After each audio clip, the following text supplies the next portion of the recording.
Hello, welcome back to my channel project mathematics.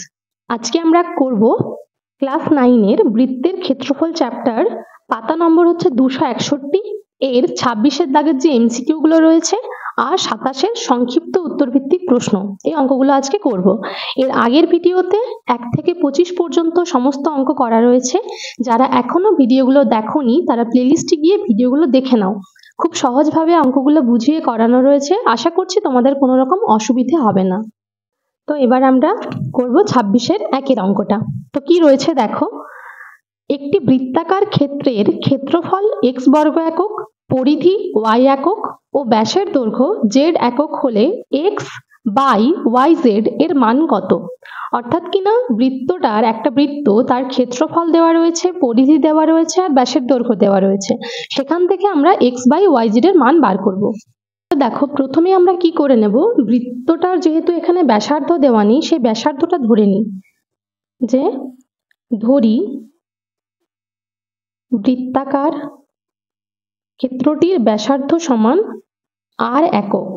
এখান থেকে আমাদের কি সুবিধা হবে, যদি আমরা ব্যাসার্ধ পেয়ে যাই সেখান থেকে কি খুব সহজেই ক্ষেত্রফল, পরিধি বা ব্যাস সবই বার করে নিতে পারবো। অতএব দেখো, অতএব ক্ষেত্রফল সমান কত? পাই আর স্কয়ার, তাই তো? এটা বৃত্তের ক্ষেত্রফল। আবার দেখো অঙ্কে বলা রয়েছে ক্ষেত্রফল x, তাহলে এটা সমানই আমরা লিখবো x, ঠিক আছে? x বর্গ একক, পাশে এককটা হচ্ছে বর্গ একক। একই রকম ভাবে পরিধি, তাহলে বৃত্তের পরিধির কি সূত্র? পরিধি সমান হয় 2 পাই আর, সেটা সমান বলা রয়েছে y একক। আর একটা হচ্ছে ব্যাস। ব্যাস কত হয়? বৃত্তের ব্যাস হচ্ছে ব্যাসার্ধের দ্বিগুণ, তাহলে ব্যাসার্ধ যদি r হয় তার দ্বিগুণ অর্থাৎ কত? 2r সমান হচ্ছে z একক। তাহলে দেখো আমরা x y z তিনটের মানই r দিয়ে পেয়ে গেলাম, ঠিক আছে? এবার আমাদের যেটা চাইছে x বাই yz এর মান কত, তাহলে লিখবো অতএব x বাই yz সমান কত? দেখো x এর মান হচ্ছে কত? পাই আর স্কয়ার ডিভাইড বাই, এবার y এর মান বসাবো কত? 2 পাই আর গুণ তার সাথে z এর মান বসাবো, জেডটা কত রয়েছে? 2r। দেখো এবার কাটাকাটি করব, এখানে পাই আর পাই কেটে গেল। এখানে কি হবে দেখো, এখানে দেখো একটা আর আর আর একটা আর, দুটো আর রয়েছে, দুটো আরে গুণ রয়েছে, সেই দুটো আর গুণ করলে কত হয়? আর স্কয়ার হয়। তাহলে এই উপরের আর স্কয়ারের সাথে আমরা নিচের দুটো আর কে কেটে দিতে পারি। সমান কত থাকছে দেখো, উপরে আর কিছু নেই, তাহলে উপরে কত রয়েছে? 1, আর নিচে দুটো 2 রয়েছে, 2 আর 2 গুণ করলে কত হয়? 4, 1 এর 4। তাহলে দেখো এটার অ্যান্সার কত হবে? বি, 1 এর 4, ঠিক আছে? এটা হয়ে গেল 1 এরটা। এরপর 2 এরটা করবো। দেখো 2 এ রয়েছে একটি বৃত্তের পরিলিখিত ও অন্তর্লিখিত বর্গক্ষেত্রদ্বয়ের ক্ষেত্রফলের অনুপাত। একটা বৃত্ত আঁকবো, তার ভেতরে একটা বর্গক্ষেত্র আঁকবো আর বাইরে আর একটা বর্গক্ষেত্র আঁকবো, তারপর সেই দুটো বর্গক্ষেত্রের ক্ষেত্রফলের অনুপাত বার করব। দেখো ছবিটা এরকম হবে, আমাদের এখানে একটা বৃত্ত রয়েছে, তো ওই বৃত্তের ভেতরে একটা বর্গক্ষেত্র রয়েছে আর ওই একই বৃত্তের বাইরে আর একটা বর্গক্ষেত্র রয়েছে, ঠিক আছে? তো এবার কি দেখো, আমাদেরকে যেহেতু দুটো বর্গক্ষেত্রই কার সাথে সম্পর্কিত? বৃত্তের সাথে, তাহলে আমরা কি বৃত্তটার ব্যাসার্ধ ধরে নেব, সেই বৃত্তের ব্যাসার্ধ থেকে আমরা বর্গক্ষেত্রের বাহু বার করব, দুটো বর্গক্ষেত্রেরই। তাহলে প্রথমে ধরে নেব কি, যে ধরি বৃত্তটির ব্যাসার্ধ সমান আর একক, ঠিক আছে? এটা আর হয়ে গেল। এবার দেখো আর মানে কোনটা, এখানে যদি বৃত্তটার কেন্দ্র হয় তাহলে বৃত্তের কেন্দ্র থেকে বৃত্তের ওপর যে বিন্দুগুলো আঁকা যাবে, বৃত্তের উপর যে বিন্দুগুলো নিয়ে তারপর কেন্দ্রের সাথে যোগ করা যাবে, ঠিক আছে? কেন্দ্রের সাথে আমাদের যোগ করতে হবে, তখন ব্যাসার্ধ পাবো। তাহলে দেখো এখানে পুরোটাই তো বৃত্ত, এরকম একটা জায়গায় মনে করো আমরা যোগ করলাম কেন্দ্রের সাথে, ঠিক আছে? আবার এরকম জায়গাতেও যোগ করতে পারি, দুটো হবে। তাহলে কি, এই যে দেখো এই যেটা যোগ করলাম সেটা আমাদের পুরোটা যদি যোগ করে দিই এরকম, তাহলে এটা কি হচ্ছে? ভেতরের যে বর্গক্ষেত্রটা তার কর্ণ হচ্ছে। ভালো করে দেখো, এই দুটো ছবি আগে আর একবার আঁকি। এই তো বৃত্তটা, আর ভেতরে বর্গক্ষেত্র, তাই তো? ঠিক আছে, শুধু এখন এটা দেখো, বাইরেরটা এখন দেখার দরকার নেই। তো এই বৃত্তের যদি আমরা ব্যাসটা আঁকি, ঠিক আছে, এটা বৃত্তের ব্যাস, তাহলে বৃত্তের ব্যাসটা এই ভেতরের বর্গক্ষেত্রটার কি হচ্ছে? কর্ণ হচ্ছে না? এটা কর্ণ তো, তাহলে কি ব্যাসটা সমানই কর্ণ। তাহলে অতএব কি বলতে পারবো? অতএব অন্তর্লিখিত বর্গক্ষেত্রের কর্ণ, কর্ণ সমান কত? সমান বৃত্তের ব্যাস, তাই তো? সমান কত? 2r। এটা হচ্ছে ভেতরের বর্গক্ষেত্রটার কর্ণ। তাহলে এবার যদি এটা কর্ণ হয় তাহলে কত হবে? অতএব বাহু সমান, দেখো একটা সূত্র আছে যে কোনো বর্গক্ষেত্রের কর্ণ সমান হয় বাহু গুণিত √2।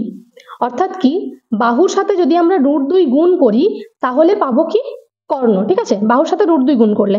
এবার যদি কর্ণ জানা থাকে তাহলে বাহু কি করে পাবো?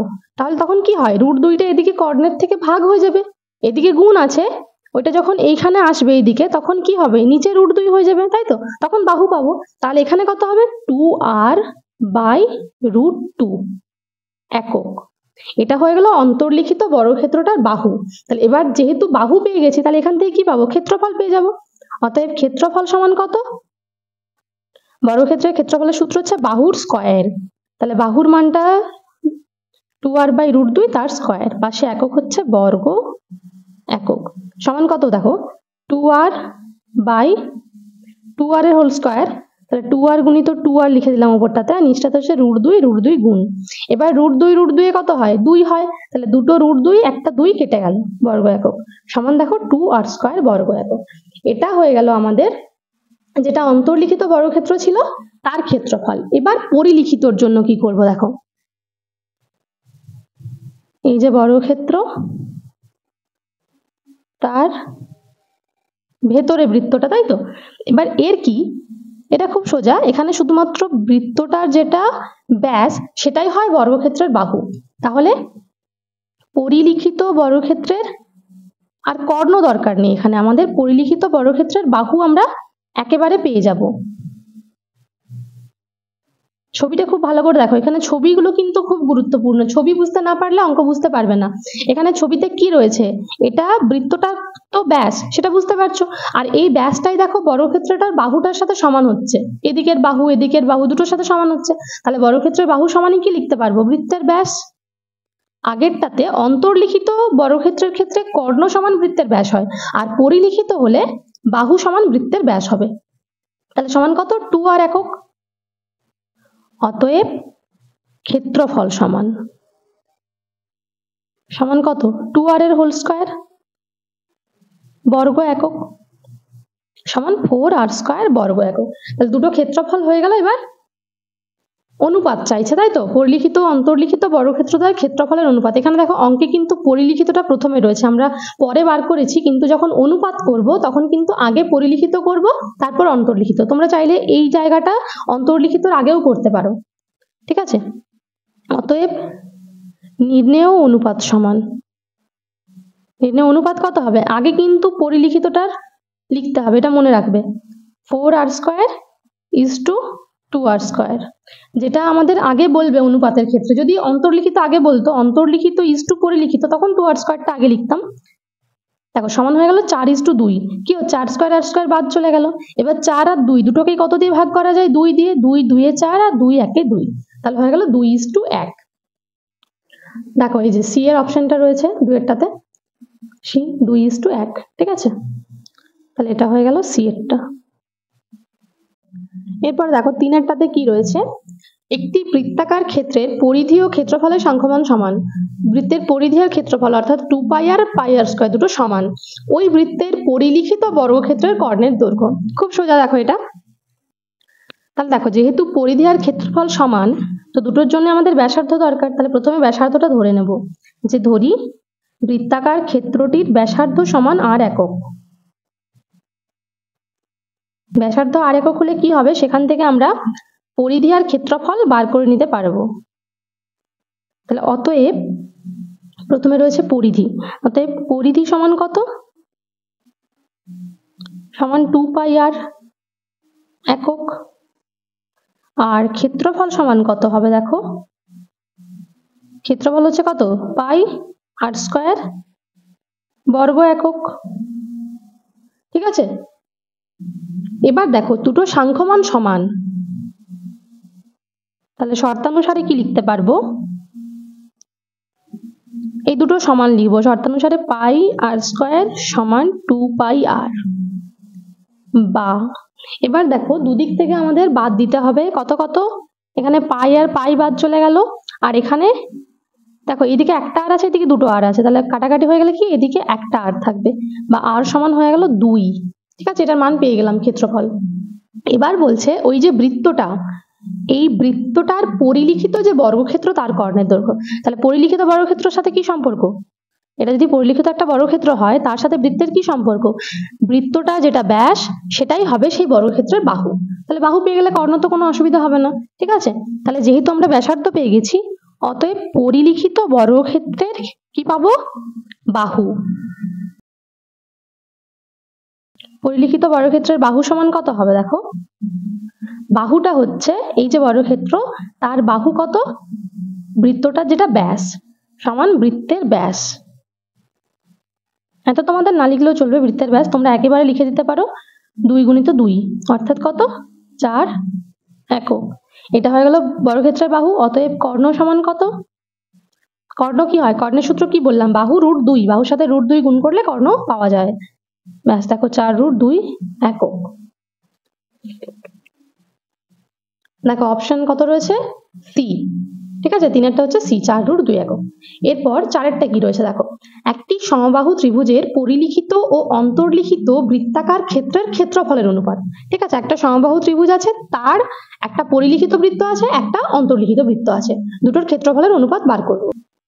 তো দেখো এখানে আবার আমরা একটা পুরনো সূত্র দেখে নেব, আগের অঙ্কে কাজে লেগেছে, এখানেও লাগবে। এই দেখো একটা সমবাহু ত্রিভুজ, তার অন্তর্বৃত্ত আকার রয়েছে, পরিবৃত্ত আকার রয়েছে, তাই তো। এবার সমবাহু ত্রিভুজের উচ্চতার কি সূত্র, √3/2 গুণিত বাহু, √3/2 এর সাথে বাহু গুণ করতে হয়। এবার যদি উচ্চতা আমাদের জানা থাকে, সেখান থেকে আমরা অন্তর্বৃত্ত আর পরিবৃত্তের ব্যাসার্ধ, এগুলো ব্যাসার্ধের সূত্র কিন্তু। ঠিক আছে, তো ব্যাসার্ধের সূত্র কি, অন্তর্বৃত্তের ব্যাসার্ধ হচ্ছে উচ্চতা গুণিত 1/3, আর পরিবৃত্তের ব্যাসার্ধ হচ্ছে উচ্চতা গুণিত 2/3। এই দুটো সূত্র কাজে লাগিয়ে আমরা অঙ্কটা করব। এই সূত্রটার কাজে লাগাবো না, কারণ এখানে অঙ্কটাতে কি করবো, আর সমবাহু ত্রিভুজের বাহুর দৈর্ঘ্য ধরবো না, কারণ সেখান থেকে আমাদের তো বাহু জানতে চাইনি, তাই না, শুধুমাত্র অনুপাত জানতে চেয়েছে। তো আমরা উচ্চতাটাই ধরে নেবো ডাইরেক্ট। উচ্চতা যদি x ধরে নিই, যে ত্রিভুজটা যদি উচ্চতা x হয়, তাহলে অন্তর্বৃত্তের ব্যাসার্ধ কত হবে, x গুণিত 1/3, x গুণিত 2/3। সেখান থেকে কি আমাদের ক্ষেত্রফল বার করতে খুব সুবিধা হবে। দেখো তাহলে ধরে নিলাম যে সমবাহু ত্রিভুজটির উচ্চতা সমান x একক। অতএব কি, প্রথমে আমরা পরিলিখিত যে বৃত্তটা তার ব্যাসার্ধ বার করব। অতএব পরিলিখিত বৃত্তের ব্যাসার্ধ, সূত্রটা কি দেখলাম, যে পরিলিখিত বৃত্তের ব্যাসার্ধ হচ্ছে উচ্চতা গুণিত 2/3। তাহলে উচ্চতা রয়েছে x, তার সঙ্গে গুণ হলো 2/3। এটা হয়ে গেল পরিলিখিত বৃত্তের ব্যাসার্ধ, পাশে একক। এবার অন্তর্লিখিত বৃত্তের ব্যাসার্ধ কত হবে দেখো, একই রকম, শুধুমাত্র গুণ হবে কত, 1/3, 1/3। তাহলে এই দুটো হয়ে গেল বৃত্তের ব্যাসার্ধ। এবার তাহলে ক্ষেত্রফল তো খুব সহজেই বার করতে পারবো। অতএব একেবারে অনুপাত করে দিচ্ছি, দেখো যেহেতু অনুপাত চাইছে, অতএব ক্ষেত্রফলের অনুপাত সমান, ক্ষেত্রফলের অনুপাত কত হবে, এটা যদি ব্যাসার্ধ হয়, ক্ষেত্রফলের সূত্র কি, পাই আর স্কয়ার। তাহলে পাই আর এটা স্কয়ার সমান কত, পাই। আচ্ছা দেখো এখানে x গুণিত 2 মানে এটা আমরা লিখতে পারি 2x/3, আর এটাকে লিখতে পারি x/3, কারণ x আর 1 গুণ করলে শুধু x হয়, এখানে 2 গুণ আছে তাই 2x হলো। ঠিক আছে, তাহলে ক্ষেত্রফলের অনুপাত কত হবে, পাই আর স্কয়ার হয়, এটা হচ্ছে আর এর মান, পরিলিখিত বৃত্তের আর এর মান এটা। তাহলে যখন অনুপাত করব তখন পাই আর স্কয়ারে আর এর মানটা বসাবো 2x/3 এর whole square is two pi x/3 এর হোল স্কয়ার। দেখো তাহলে অনুপাত হয়ে গেল। এবার অনুপাতের থেকে আমাদেরকে একই সংখ্যাগুলো বাদ দিতে হবে। দুদিক থেকে প্রথমে পাই বাদ দিয়ে দেব। আর কি বাদ যাবে দেখো, এই যে এক্স স্কোয়ার, এটা স্কোয়ার করে নিয়ে আগে পাইটা বাদ দিলে যেটা থাকছে দেখো, এর হোল স্কোয়ারটা কত 2x, তার হোল স্কোয়ার মানে কত 2 স্কোয়ার হচ্ছে 4, আর এক্স স্কোয়ার হচ্ছে এক্স স্কোয়ার, আর নিচে 3 রয়েছে, তাহলে 3 স্কোয়ার কত 9। অনুপাত এখানে দেখো এক্স স্কোয়ার আর নিচে আবার 9। এবার কত বাদ যাবে দুটোর থেকে, এক্স স্কোয়ার 9 9 চলে গেলে কত থাকছে, প্রথমে থাকছে 4 আর পরেরটাতে দুটোই যেহেতু চলে যাচ্ছে তাই থাকছে 1। দেখো খুব সহজে হয়ে গেল। যদি আমরা এখানে বাহু ধরতাম তাহলে কিন্তু একটু বড় হতো, ঠিক আছে? তো শুধু উচ্চতা ধরে অঙ্কটা করে নিলে খুব সহজ হবে, যেহেতু এমসিকিউ আমাদের বেশি করার দরকার নেই। তো দেখো অপশন কোনটা, এরটা, 4এরটা হবে এ, 4:1। ঠিক আছে, এবার 5এরটা করব। কি রয়েছে, একটি বলয় আকৃতি লোহার পাতের অন্তর্ব্যাস 20 সেমি ও বহির্ব্যাস 22 সেমি, বলয়টিতে লোহার পাত আছে কত বর্গ সেমি। ঠিক আছে, তাহলে অন্তর্ব্যাস আর বহির্ব্যাস দেওয়া রয়েছে, সেখান থেকে আমরা ক্ষেত্রফল বার করব। তাহলে অন্তর্ব্যাস থেকে আমরা প্রথমে অন্তর্ব্যাসার্ধ বার করব। অন্তর্ব্যাসার্ধ কত হবে, অন্তর্ব্যাসার্ধ সমান কত, দেখো ব্যাস যেহেতু হচ্ছে 20 সেমি, তাহলে ব্যাসার্ধ হবে কত, তার অর্ধেক 20/2 সমান কত 10 সেমি। একই রকম ভাবে বহির্ব্যাসার্ধ কত হবে, বহির্ব্যাসার্ধ সমান হচ্ছে, ব্যাসার্ধ কত রয়েছে, ব্যাস রয়েছে 22, তাহলে 22-এর অর্ধেক 22/2 সমান 2, 11-তে 22, 11 সেমি। এবার দেখো ছবিতে দেখবো যে এগুলো 10 আর 11 কোনটা। দেখো এখানে বলয় আকৃতি লোহার পাতটা এঁকে নিয়েছি, যার কি এখানটা ফাঁকা, ঠিক আছে, আর এই জায়গাটাতে পাতটা রয়েছে, এই জায়গাটাতে। এবার কি 10 কোনটা, দুটো বৃত্তরই কেন্দ্র কিন্তু এই জায়গাটা, তাহলে এখান থেকে এই দৈর্ঘ্যটা হচ্ছে 10 আর এই যে দৈর্ঘ্যটা এটা হচ্ছে 11। কেন্দ্র থেকে পরিধি পর্যন্ত যেটা দূরত্ব, প্রথম বৃত্তটা দূরত্বটা হচ্ছে অন্তর্ব্যাসার্ধ আর পরেরটা হচ্ছে বহির্ব্যাসার্ধ, 11 আর 10।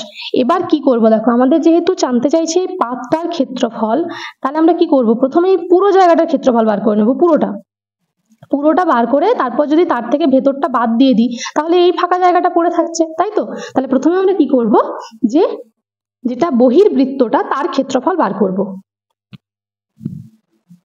দেখো অতএব বহির্বৃত্তের ক্ষেত্রফল সমান কত হবে, পাই 11 স্কোয়ার বর্গ সেমি সমান হচ্ছে 11 স্কোয়ার কত 121 পাই বর্গ সেমি। আর অন্তর্বৃত্তের ক্ষেত্রফল বার করব। এখানে পাইয়ের মান এখনই বসাচ্ছি না, কারণ এখন বসালে দুবার ধরে বসাতে হবে, দুবার বসিয়ে ক্যালকুলেশন করতে হবে, তার থেকে আমরা একেবারে বিয়োগ করে সেখানে পাইয়ের মানটা বসাবো। এখানে কত হচ্ছে দেখো 10 স্কোয়ার 100 পাই বর্গ সেমি। এবার কি করব, দুটো ক্ষেত্রফল বিয়োগ করলে আমরা কতটা লোহার পাত আছে সেটা পেয়ে যাব। অতএব লোহার পাত আছে কত 121 পাই মাইনাস 100 পাই এত বর্গ সেমি সমান কত হচ্ছে দেখো 121, তার থেকে 100 বিয়োগ করলে 21 থাকে, 21 পাই বর্গ সেমি। এবার মান বসাচ্ছি পাইয়ের 22-এর 7, 7 3 21 সমান কত হচ্ছে 22 3 66 বর্গ সেমি। দেখো হয়ে গেল 66 বর্গ সেমি। ঠিক আছে, অপশন রয়েছে কত, সি এরটা, 5এরটা সি। ঠিক আছে, তাহলে আমাদের 26-এর অঙ্কগুলো সমস্ত হয়ে গেল। এরপর 27-এর অঙ্কগুলো শুরু করব। দেখো 27-এর 1-এরটাতে কি রয়েছে, এটা খুব গুরুত্বপূর্ণ একটা অঙ্ক, এই দুটো অঙ্কই খুব গুরুত্বপূর্ণ। কি রয়েছে দেখো 1-এরটাতে, একটি বৃত্তাকার ক্ষেত্রের ব্যাসার্ধের দৈর্ঘ্য 10% বৃদ্ধি করলে বৃত্তাকার ক্ষেত্রের ক্ষেত্রফল শতকরা কত বৃদ্ধি পায়। যেহেতু শতকরার অঙ্ক, প্রত্যেকটা চ্যাপ্টারে একটা করে যে শতকরার অঙ্কগুলো আছে সেগুলো খুব গুরুত্বপূর্ণ অঙ্ক। তো প্রথমে এটা কি করব, আমরা ব্যাসার্ধটা ধরে নেব। তাহলে দেখো কি বলছে, যে ব্যাসার্ধের দৈর্ঘ্য 10% বৃদ্ধি হচ্ছে, তো 10% বৃদ্ধির অর্থ কি, যখনই পার্সেন্টে কিছু থাকে 10% 20% এরকম মানে হচ্ছে যে 100-র মধ্যে কতটা বাড়ছে। তো 10% বাড়া মানে কি, যে যদি কোনো একটা বৃত্তের ব্যাসার্ধ প্রথমে 100 ছিল, পরে সেটা বেড়ে হচ্ছে 110। ঠিক আছে, তো এবার 100 ধরে আমরা অঙ্কটা করব না, আমরা x ধরে করব বা r ধরে করব, ক্ষেত্রফল ব্যাসার্ধ r দিয়ে। তো কোন একটা বৃত্ত এরকম ছিল যার ব্যাসটা ছিল r, ঠিক আছে, এবার তার থেকে 10% বাড়ানো হচ্ছে, বৃত্তটা বেড়ে গেছে, দেখো এরকম একটা বৃত্ত হয়েছে। তো প্রথমে আমরা কি করব, এই বৃত্তটার ব্যাসটা ধরে নেব, এবার ব্যাসার্ধটা ধরে নেব, আর সেখান থেকে ক্ষেত্রফল পেয়ে যাব পাই আর স্কোয়ার। ঠিক আছে, এবার দেখবো যে 10% বাড়িয়ে ব্যাসার্ধ কত হচ্ছে। ঠিক আছে, তাহলে প্রথমে কি করব, ধরি বৃত্তাকার ক্ষেত্রটির ব্যাসার্ধ সমান আর একক।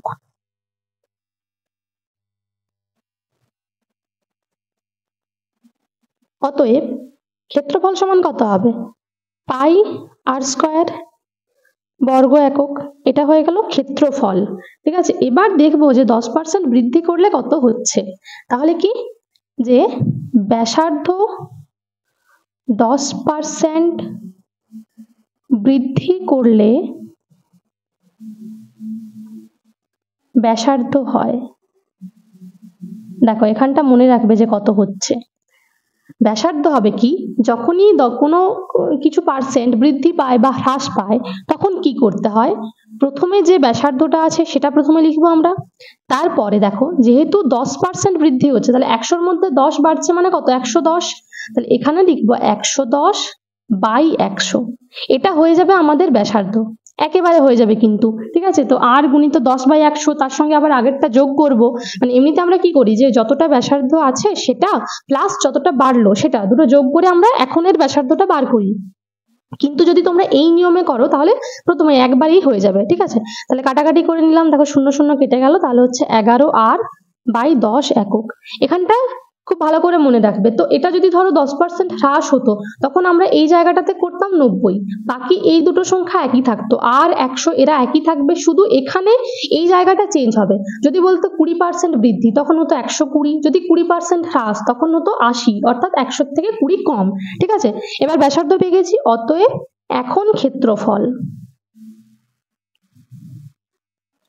ক্ষেত্রফল কত হবে, পাই আর এখানে 11r/10 এটার হোল স্কোয়ার সমান কত হচ্ছে, দেখো 11 স্কোয়ার কত, 121, আর এটা পাই আর স্কোয়ার থাকলো, আর নিচে হচ্ছে 100 বর্গ একক। ঠিক আছে, এবার দেখবো যে ক্ষেত্রফল কতটা বৃদ্ধি পাচ্ছে। তাহলে কি লিখবো, অতএব ক্ষেত্রফল বৃদ্ধি সমান, ক্ষেত্রফল বৃদ্ধি কতটা হবে, এখন যে ক্ষেত্রফলটা সেটা মাইনাস আগেরটা, তাহলে এখন হচ্ছে 121 পাই আর স্কোয়ার বাই 100 মাইনাস আগে ছিল পাই আর স্কোয়ার। ঠিক আছে, এটা সমান, এবার লসাগু করব, নিচে 100 উপরে কত হচ্ছে 100 100 মিলে যাচ্ছে, তাহলে উপরে যেটা আছে সেটাই থাকবে, 121 পাই আর স্কোয়ার মাইনাস এখানে কিছু নেই মানে কত আছে 1, তাহলে 100তে 100 হয়, এবার এই 100টা উপরে গুণ হবে, 100 পাই আর স্কোয়ার সমান কত, 121-এর থেকে 100 বিয়োগ করলে কত হয় 21 পাই আর স্কোয়ার বাই 100।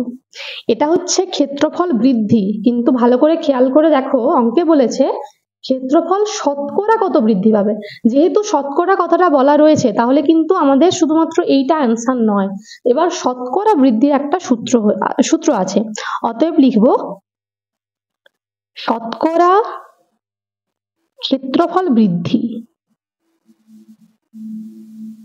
সমান, দেখো সমান কত হয়, এটা সূত্র হচ্ছে প্রথমে উপরে হচ্ছে যে ক্ষেত্রফলটা বৃদ্ধি পেয়েছে সেটা,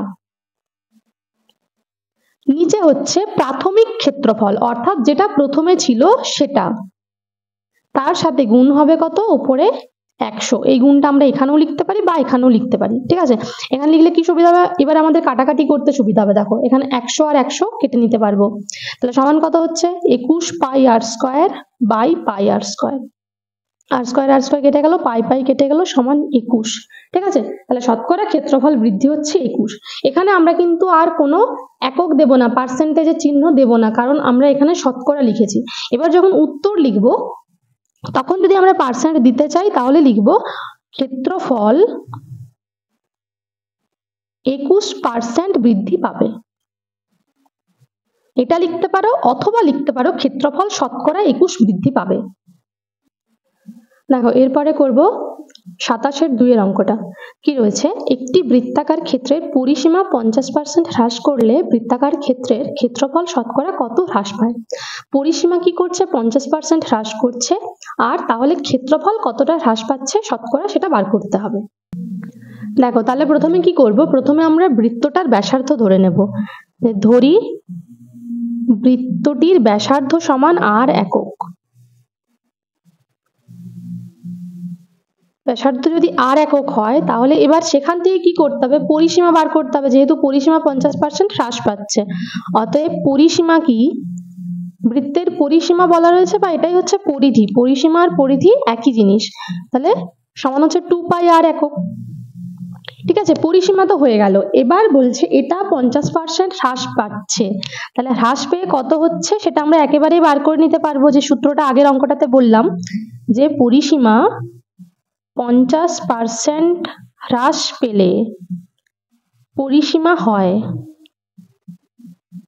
পরিসীমা কত হবে দেখো, যে পরিসীমাটা ছিল সেটা লিখবো প্রথমে, তারপর যত পার্সেন্ট হ্রাস পাচ্ছে 100 থেকে তত বিয়োগ করব। তাহলে 100 থেকে 50, এখানে 50% আছে, 100 থেকে 50 বিয়োগ করলে কত হয় 50, আর নিচে হবে সবসময় 100। ঠিক আছে, এটা হচ্ছে নতুন পরিসীমা। এবার কাটাকাটি করব, দেখো 50 2 এ 100, 2 আর 2 কেটে গেল, সমান পাই r একক। এটা হলো নতুন পরিসীমা। এবার দেখো নতুন পরিসীমা তো পেয়ে গেছি, আর এখানে আমাদের একটা জিনিস দরকার ছিল, যে যেহেতু অ্যান্সারে আমাদের কি চাইছে, ক্ষেত্রফল শতকরা কত হ্রাস পাচ্ছে, তাহলে যখন বৃত্তটির ব্যাসার্ধ আর পরিসীমা লিখেছি তখন ক্ষেত্রফলটাও লিখে রাখবো আমরা, যে ক্ষেত্রফল সমান কত, পাই r স্কয়ার বর্গ একক। এটা প্রাথমিক ক্ষেত্রফল। ঠিক আছে, এটা লেখা থাকা আমাদের পরে কাজে লাগবে। এবার দেখো এখানে হচ্ছে যে পরিসীমাটা হ্রাস পেয়ে হচ্ছে পাই r স্কয়ার, তাহলে যেহেতু পাই r স্কয়ার হচ্ছে, সরি পাই r হচ্ছে, তাহলে এখন পাই r এর থেকে আমরা দেখবো যে ব্যাসার্ধ কত এখন, তাহলে লিখবো এখন ব্যাসার্ধ সমান, দেখো ব্যাসার্ধ কত হবে, যখন আমাদের এই যে rটা হয় কি ব্যাসার্ধ, তখন পরিধি হয় 2 পাই r, তাই তো, মানে কি 2 পাই দিয়ে গুণ করলে আমরা পাই পরিধি, আবার পরিধিকে যদি এই যে পরিধিটা এটাকে যদি 2 পাই দিয়ে ভাগ করে দিই তাহলে কি পাবো, তাহলে ব্যাসার্ধ পাবো। তো কি করব, এখানে আমরা পরিধিটাকে 2 পাই দিয়ে ভাগ করে দেব। ঠিক আছে, এটা হচ্ছে নিয়ম, যে পরিধিকে 2 পাই দিয়ে তুমি ভাগ করবে, ব্যাসার্ধ পেয়ে যাবে। তাহলে আর পাই পাই কেটে গেল, সমান হয়ে গেল কত, r/2 একক। এটা হয়ে গেল এখন ব্যাসার্ধ। অতএব এখন ক্ষেত্রফল কত হবে, আমাদের কিন্তু ক্ষেত্রফলে আসতে হবে, কারণ শতকরা ক্ষেত্রফল হ্রাস কত হচ্ছে সেটা জানতে চাইছে। তাহলে এখন ক্ষেত্রফল কত, পাই আর ব্যাসার্ধের স্কয়ার এত বর্গ একক। ঠিক আছে, সমান দেখো কত হচ্ছে পাই r স্কয়ার, আর নিচে 2 রয়েছে, তাহলে 2 এর স্কয়ার কত 4 হয়ে গেল। দেখো আমাদের যেগুলো দরকার ছিল আমরা পেয়ে গেছি, ক্ষেত্রফল আগে কত ছিল পেয়ে গেছি, এখন কত ছিল পেয়ে গেছি, ব্যাস। এবার আমরা দেখবো যে ক্ষেত্রফল কতটা কমেছে, তাহলে কি লিখবো, অতএব ক্ষেত্রফল হ্রাস সমান, ক্ষেত্রফল হ্রাস কতটা হচ্ছে, প্রথমে যেটা ছিল সেটা মাইনাস এখনেরটা। ঠিক আছে, সমান। এবার লসাগু করবো, নিচে 4, তাহলে উপরে হচ্ছে কত, এখানে কিছু নেই মানে 1 আছে, 1 4 এ 4, তাহলে 4 পাই r স্কয়ার, মাইনাস এখানে 4 4 মিলে যাচ্ছে, তাহলে উপরে যেটা আছে সেটাই পাই r স্কয়ার, সমান কত 3 পাই r স্কয়ার বাই 4 বর্গ একক। দেখো পাই r স্কয়ার, এটা 4 পাই r স্কয়ার, তাহলে 4 এর থেকে 1 বিয়োগ হবে, তার জন্য 3 পাই r স্কয়ার। এটা হয়ে গেল ক্ষেত্রফল হ্রাস। এবার দেখবো অতএব শতকরা কতটা হ্রাস পাচ্ছে। শতকরার সূত্র কি, ওই আগের নিয়মেই, শতকরা যখনই বার করতে হবে তখন আমরা প্রথমে ওপরে লিখে দেব কাকে, যে যতটা হ্রাস পেয়েছে সেটা লিখে দিলাম, ডিভাইড বাই নিচে কি লিখবো, যেটা প্রথমে ছিল প্রাথমিক ক্ষেত্রফল কত ছিল পাই r স্কয়ার, তাহলে নিচে লিখে দিলাম পাই r স্কয়ার, তার সাথে গুণ হবে কত 100। ঠিক আছে, এবার দেখো এখানে সমান 3 পাই r স্কয়ার বাই 4 লিখে দিলাম, তার সাথে 100 গুণটা লিখে দিলাম। এবার এই পাই r স্কয়ারটাকে উপরে উঠাবো, তাহলে কত হবে 1 বাই পাই r স্কয়ার। ঠিক আছে, এটা এই নিয়মেও করতে পারো, বা আগে যে অঙ্কটা করলাম সেই নিয়মেও তোমরা করতে পারো। দেখো এবার কি হবে, পাই r স্কয়ার কেটে গেল, 4 25 এ 100 সমান কত, 25 3 75, 75। এখানে আর পার্সেন্টেজের চিহ্ন দেব না। এবার উত্তরে কি লিখবো, যে অতএব বৃত্তটির ক্ষেত্রফল 75% হ্রাস পাবে।